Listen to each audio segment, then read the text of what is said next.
over the fitness of Phil Idowu pulling out just ahead of the triple jump again, and he again, it was a bright hope for Team GB.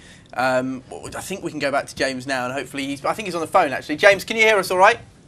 Yeah, I can hear you. Absolute pleasure to have you on the show. Thank you so much for joining us. Now, listen, I mean, we talk about the journey to the Olympics and how it's a pretty tough one for you, perhaps even harder. It wasn't that long ago. Obviously, we read reports of you offering, promotionally yourself on eBay, and from there, you're now as part of the Team GB. What sort of a ride has that been for you? Yeah, it's been real crazy and emotional. Obviously, at the beginning of the year, I was auctioning myself on eBay to get sponsorship, and within 5 months, you've literally seen the turnaround of me being an unsponsored athlete to being British champion and going to Team GB for the 200 metres.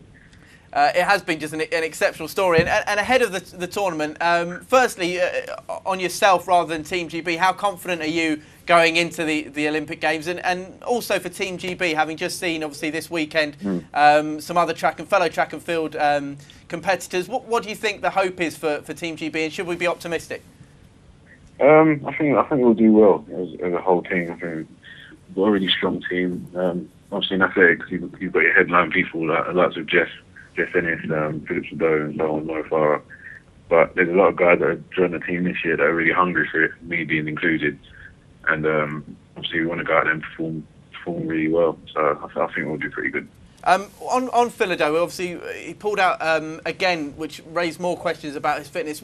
Do you know any more about that? Whether he will be ready? Who's that, Phillips? Phil Idowu for the triple jump. Yeah, well, I haven't spoke to him, but I mean, I knew he was down to Crystal Palace yesterday. He was warming up. He looked fine in his warm up, so maybe it's a precaution. Obviously, risking things now before the games would be silly, even if you just felt like a slight twinge or anything. I mean, now's the time where you've got to kind of wrap yourself in cotton wool. So, I mean, it could be something just minor. So, what are your personal goals for the games? Where are you hoping to get to? What sort of times are you hoping to run?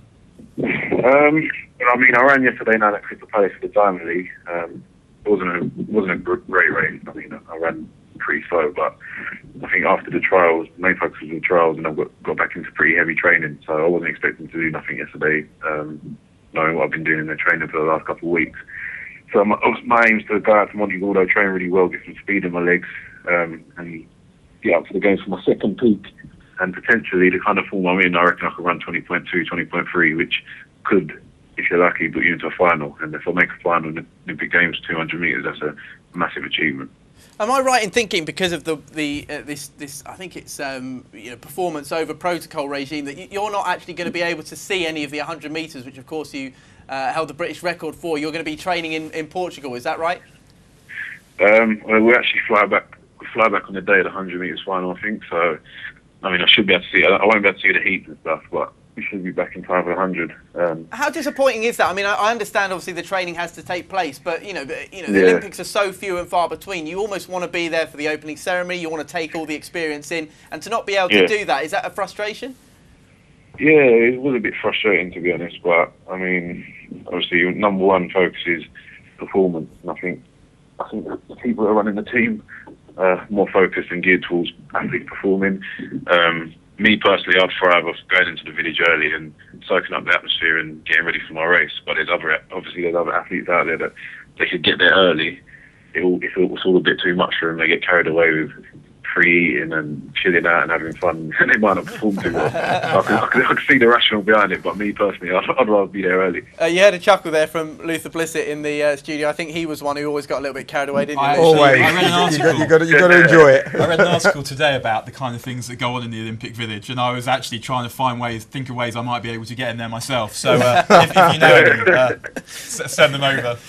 Finally, just before we let you go, obviously Di Green, we were talking about a moment ago, second, but by a long way yesterday. Obviously high hopes for Di Green. Do you think he can close that gap in time before the Olympics? And what do you make of his prospects?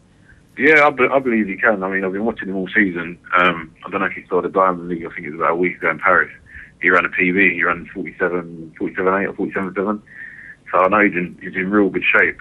And every race, the guy that keeps beating him, Javier Colson, he's been chasing him down for the last 100 metres and getting closer and closer. So I reckon by the games, he would, after preparation and holding camp, I think he'll manage to catch him. We'll see home crowd. I know he's got a really, really big heart, so I reckon he could do it.